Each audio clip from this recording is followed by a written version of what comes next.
I'm out here in Auburn getting ready to do a photographic trail race and kind of want to talk about my setup and why I'm in the position I am and all that sort of stuff, because it's a little different than your traditional sports events. With traditional sports events, you have a fixed location. It's a field.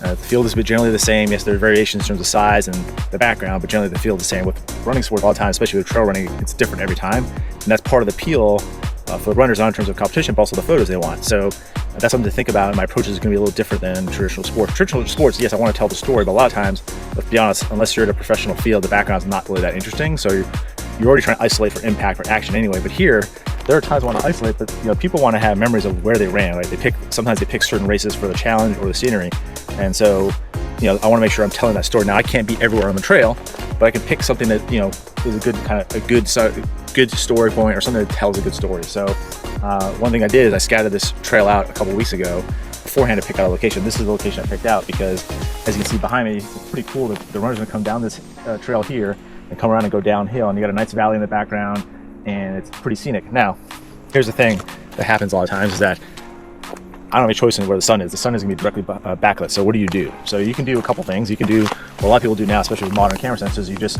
use metering, generally exposed to the subject. You're going to blow out the background so you get that kind of typical high key look. And there's nothing wrong with that. That can work.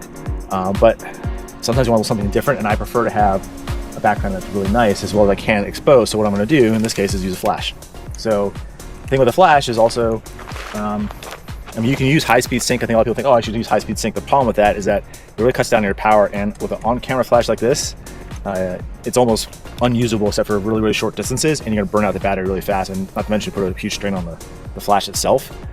So really what you wanna do is go down to your sync speed, use rear curtain sync so that the flash is at the tail end of the exposure, so that way you get trail. If you get any trail of motion, it's on the back end. It looks like it's behind them versus flash and then forward, it looks like they're running backwards, right? You don't want that. In theory, if you had maybe the Sony A9 III, the global shutter, it could work. But the thing I think with this situation, because it's dynamic, the light is changing as it comes through here, is that trying to do manual flash, you have to kind of compromise, otherwise you're trying to change the flash on the fly and then just moving too fast. So for me, I'm not using TTL. I have this flash that's called autofill, so it has a sensor here that will actually, I can set to only calculate a certain distance away from the camera in the calculation of the flash power. And I can use the camera meter to make sure I get the overall exposure for the background. So I'm going to expose the background like you would for a traditional studio or any sort of off-camera flash, but now I'm going to adjust the flash accordingly for the runner.